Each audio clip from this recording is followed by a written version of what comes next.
Hi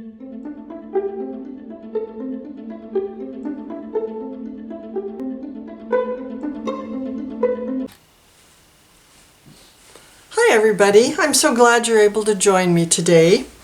I thought it would be fun to do some Orange Grove renditions today. It's such a beautiful, lush shade of orange and bright green, and it just perked my spirits today to think about this. So I'm going to start out with using the Arches Aquarelle Watercolor paper. This is traditional paper that I use. I like it very much. It's the 140-pound paper, and I have it taped here to my board. To start with, I'm going to work with this copy of a Orange Grove that I've done myself in previous rendition, so I'll use this as kind of my sample for what I want to proceed with today. So I'm going to start out with a fresh watercolor page, and I'm going to wet this paper all over so that it gets a little moist. It will be perfect to work with. In this case, I'm using a Princeton Art Stroke 1-inch brush to apply the water, because I'm just trying to get it spread all over the page at this point.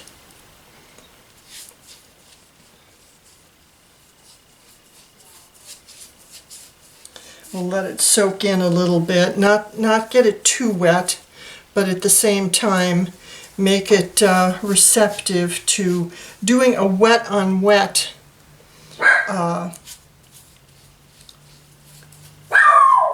background here on the paper.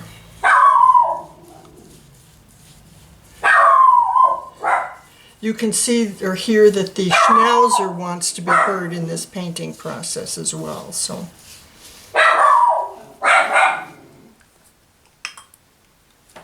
okay, we'll let this dry a little bit, but in the meantime I'm going to start with a little bit of background paint. I'm going to start with the nickel titanium yellow, which is a bright fresh yellow that Daniel Smith has manufactured. This is a nice fresh summery shade in my view, and it is semi-transparent. Now, in some of the other paints that I'm going to use, and I'll tell you as I proceed, that they may be transparent or opaque. I'm going to try and use mostly transparent colors in the work that I do today, just because I think it leaves a very fresh, clean quality on the page. And then we'll be adding green later, and perhaps some dark shades, especially for the interior of the tree here. But for right now, we're going to stick primarily with the just the light background of yellow. So let me let this dry for just a little bit, and then we'll get started painting the branches. Okay, I've used the blow dryer to help dry this paint just a little bit, or the water on the picture a little bit. So next I'm going to use the Princeton Elite round number 12 brush, and I'm going to use a rather dry brush technique and put the branches in next. Now in this particular instance, I want to paint them very loosely. I don't really want to have this paint be very rigid, and I like the graceful lay of the paint on the paper, especially when you're doing a branch, because that will allow it to have some flow and, as I said, display the gracefulness of the branch.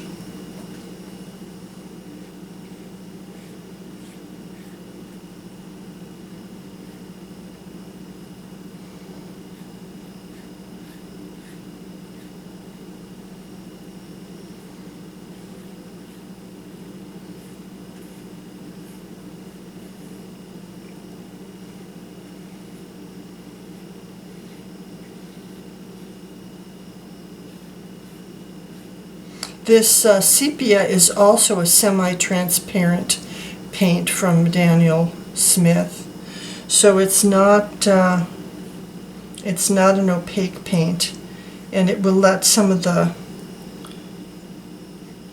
shine of the scene show through, in my view anyway.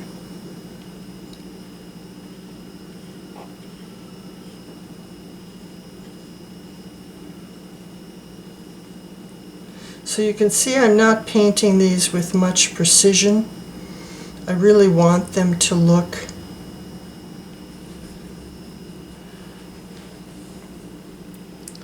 fluid and loose.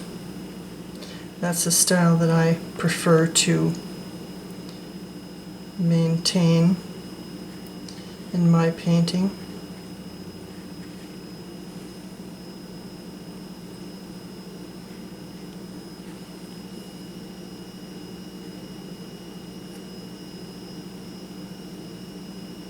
Okay,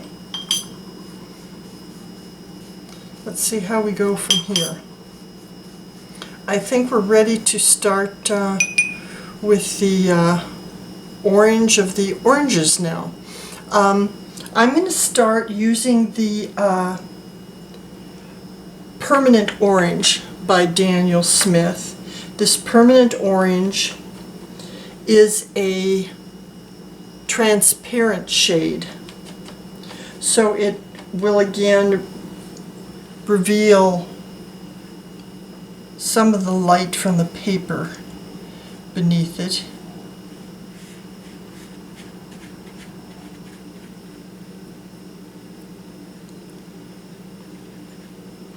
Now you need to remember that these paints are going to dry lighter than they first appear when you first apply them. So in this instance I'm going to paint these with a coat of the Permanent Orange, and then I'll add some additional colors to enhance the ripeness of the orange and give it some additional color.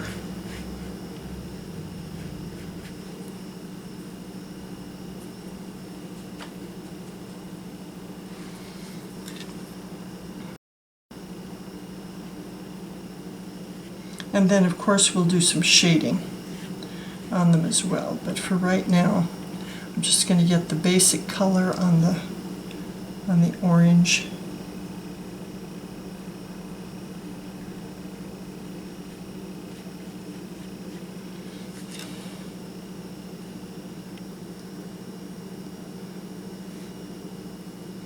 And get the vivid orange quality of the paint laid down.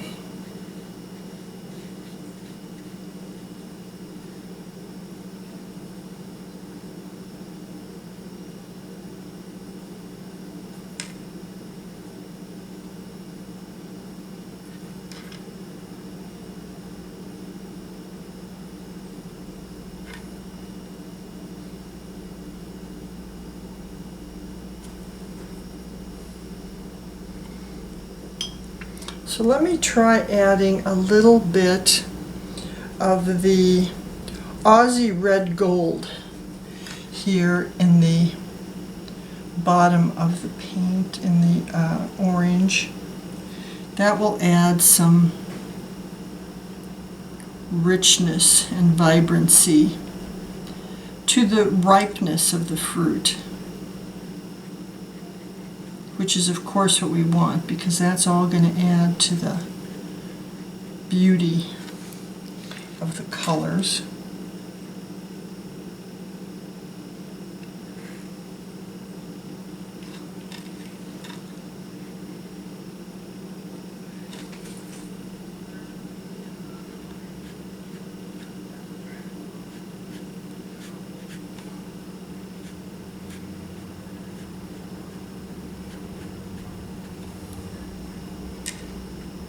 I think this looks just fine here. Again, we want a soft, feathery quality to where this orange blends from the darker part of the shade of the fruit into the rich quality of the permanent orange that we've already placed. Now in this particular case, I'm going to put a little shading here. In this case, I'll use raw sienna to separate this orange from the other one, so that you'll see the shadow of this part of the fruit, and maybe even a little bit on this side.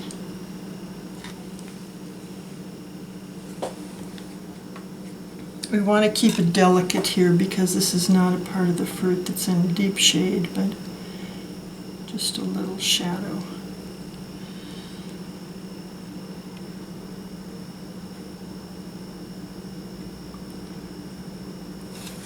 See how that blends with the other color that we've already put down.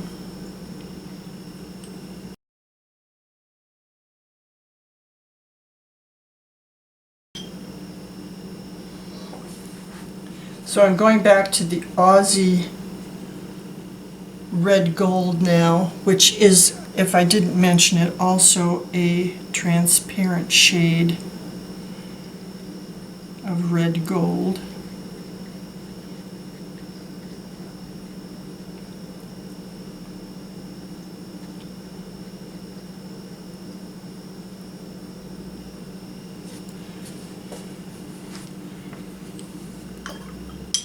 And then I'm going to get back to the permanent orange here.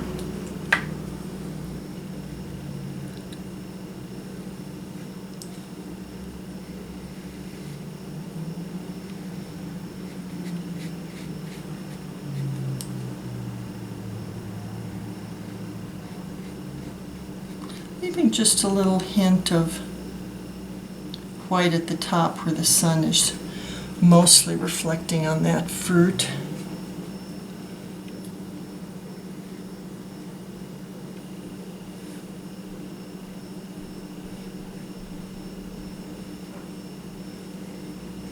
And this nice lush orange here.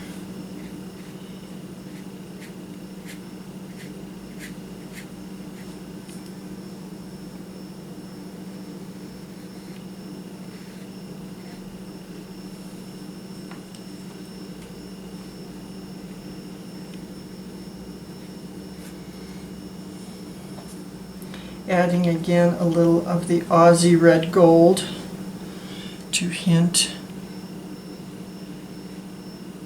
at the ripeness.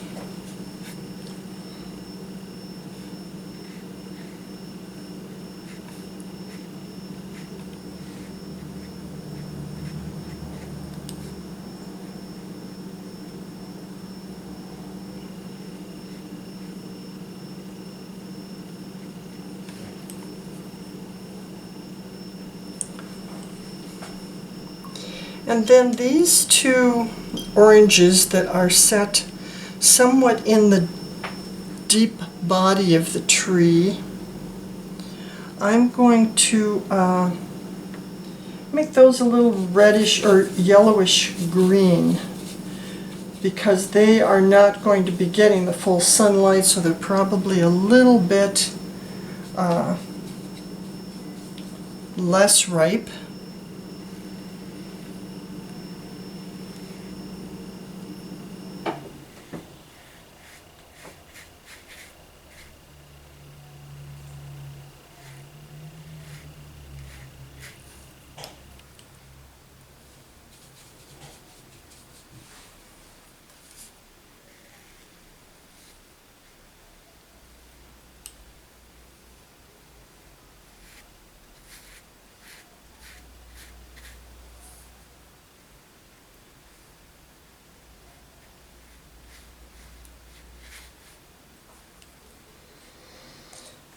And here I think I'll use just a touch of the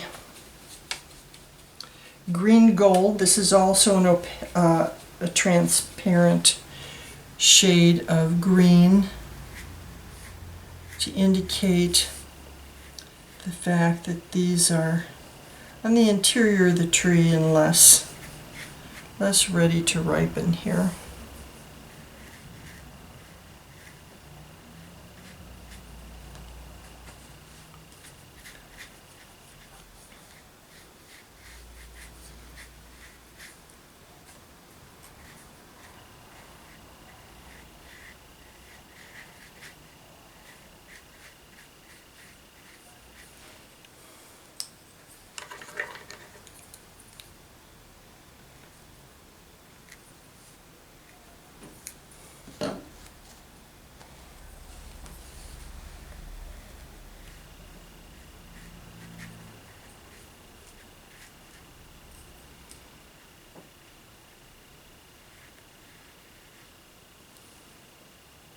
Okay, so let's let that dry for a little bit and see how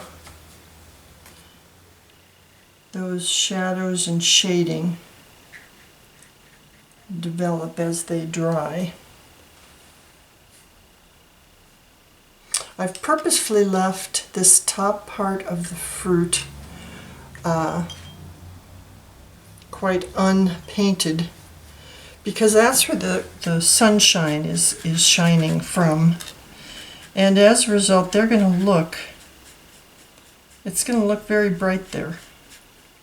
So we're purposefully leaving that open. I should touch it just a little bit here in the dimple of the orange, because that's going to be a little darker spot.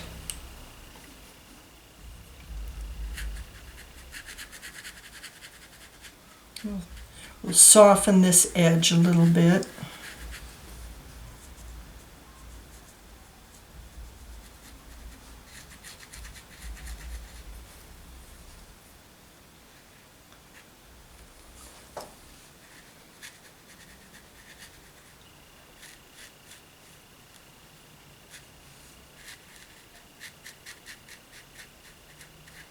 Going back in with a little bit of a wet brush, but not too wet, because we don't want it to look too even there. Now I'm going to touch up the sepia bark of the branches here a little bit. This is the underside of the branch, so it's going to be showing darker than the top part of the branch.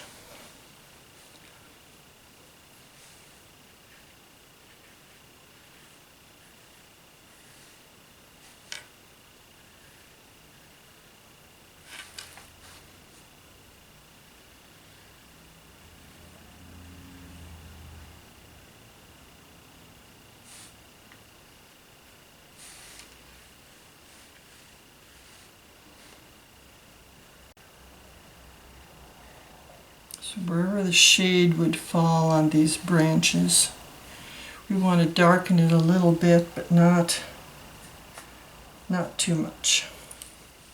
Still want to leave the top of the branch with a softer edge.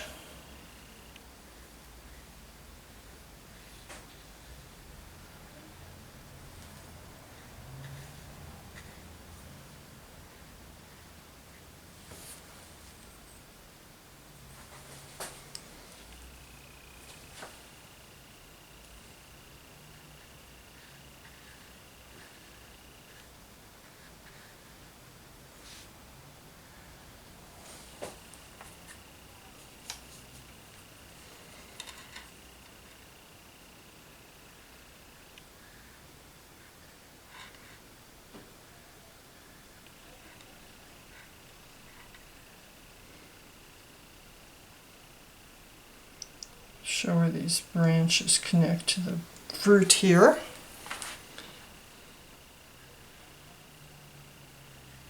And here's another branch of the tree that was hidden behind the fruit.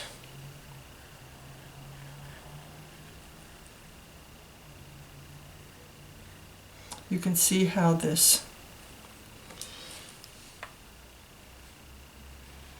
paint definitely dries lighter than when you originally apply it, and that's fine. That's something we want to be able to predict and recognize as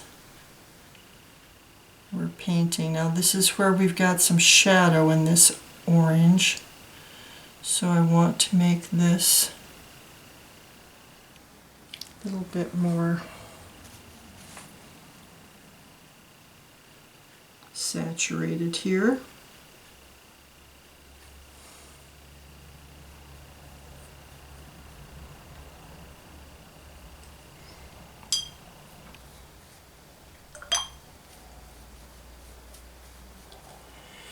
And maybe just a little bit of redness on some of these oranges to give them a little bit more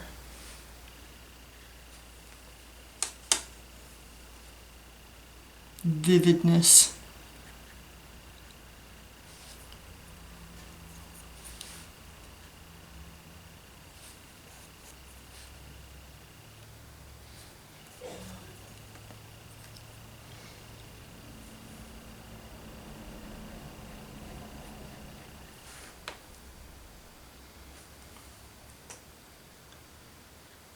In this case, I'm using the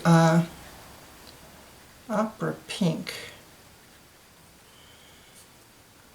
which should blend nicely with the orange, but not too much, just enough to make this color a little more apparent than it otherwise would be.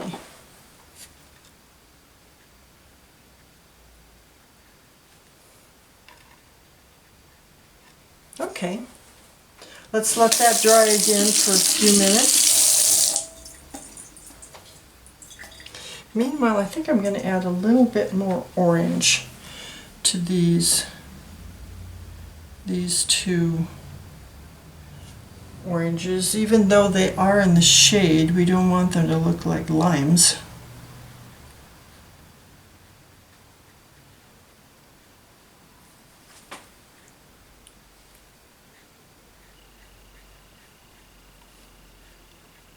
Okay, we'll see how those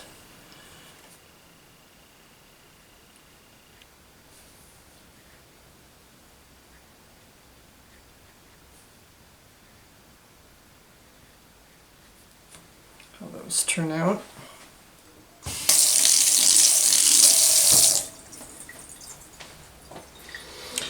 Meanwhile, I think we can go in and start painting some of the luscious green foliage here.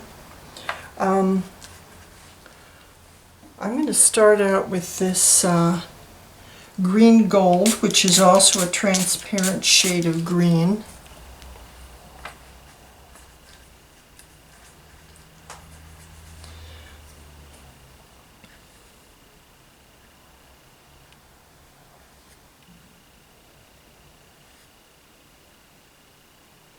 Start with a beautiful orange leaf here. Orange being the plant, not the color.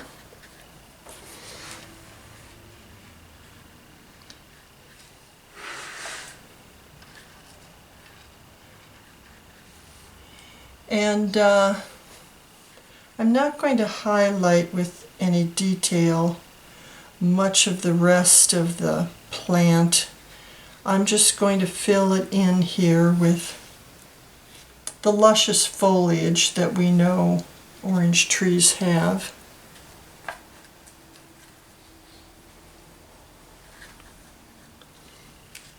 We'll do some other semi-leaf looking structures with this green.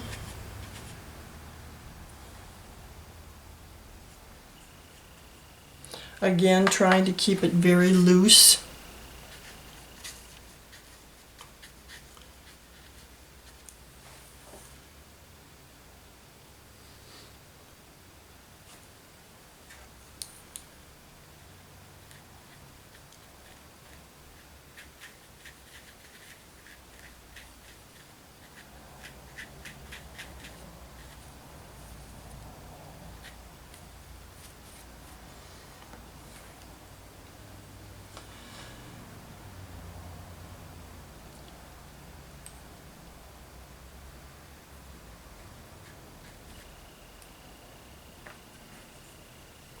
I love this green gold. It's such a fresh looking green.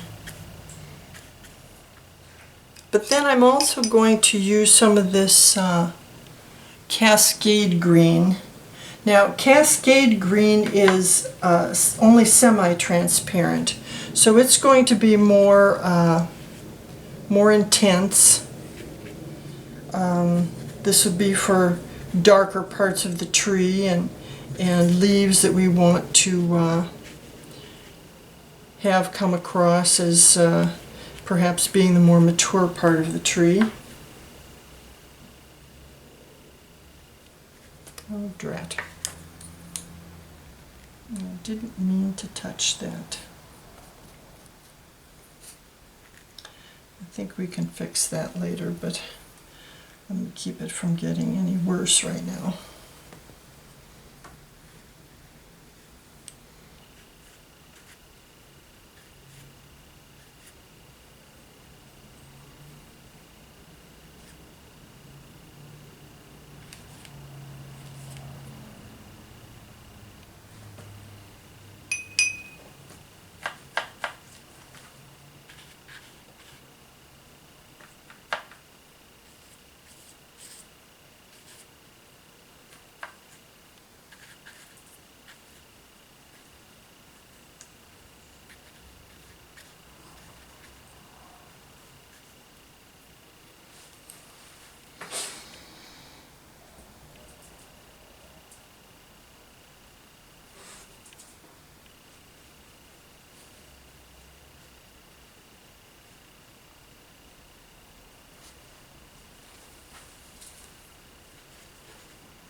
I want to leave a little white on the top of that branch to show where the sun is highlighting it. And I also want to leave this irregular and not precisely defined by the brush here.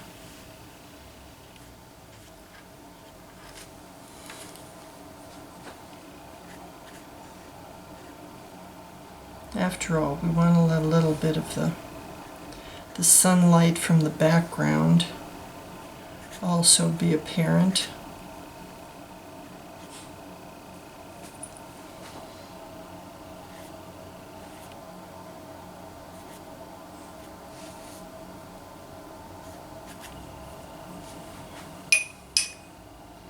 I'm going to go back in here with a little of the green gold.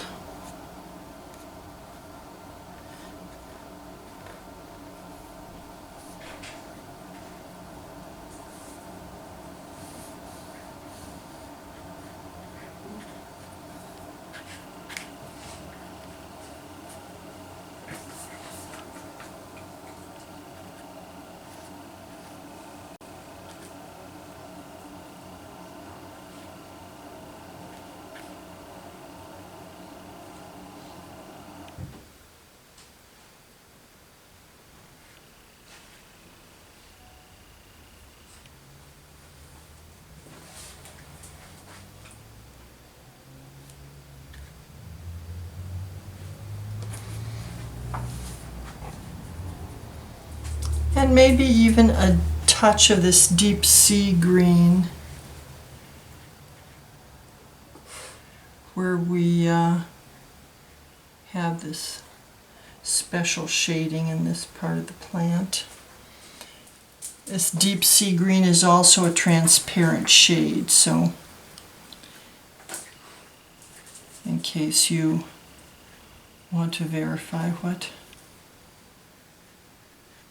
opacity we're dealing with here.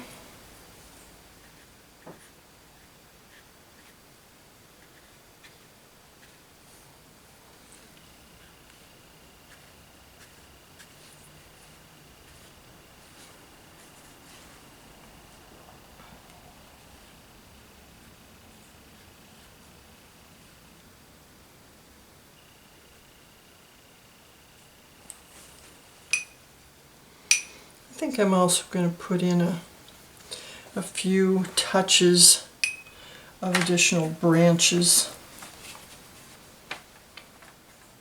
Not really outlining them with any precision, but just to indicate that there are qualities of the tree here that may not be precisely articulated already.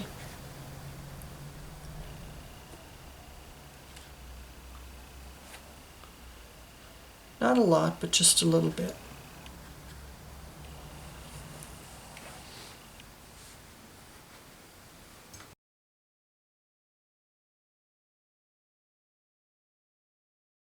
Now I do have a couple spots down here where I goofed. So that being the case, I'm going to try covering that up with a little bit of what appears to be a leaf quality. We'll see if we can make that forgive my mistake.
Okay,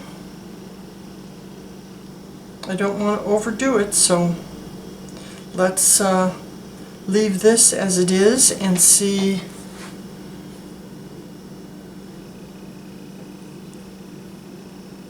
if this is acceptable when it's completely dry. Okay, so this is pretty much the finished picture. I hope that you enjoyed painting with me today. It's such a joy spending the day painting. I'm going to take this masking tape off here so that we can get a good look at the final picture.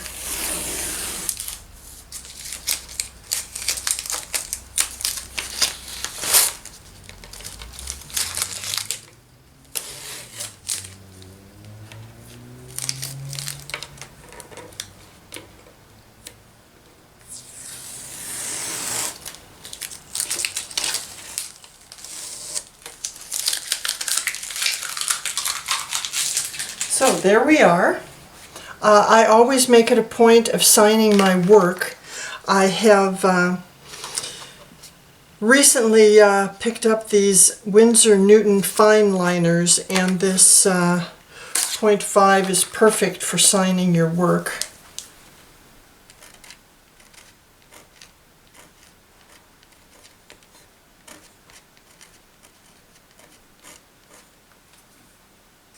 So there we are. I hope if you enjoyed this painting today that you will make it a point of hitting the subscribe button, and I look forward to having you joining me again another time. Thanks everybody. Bye.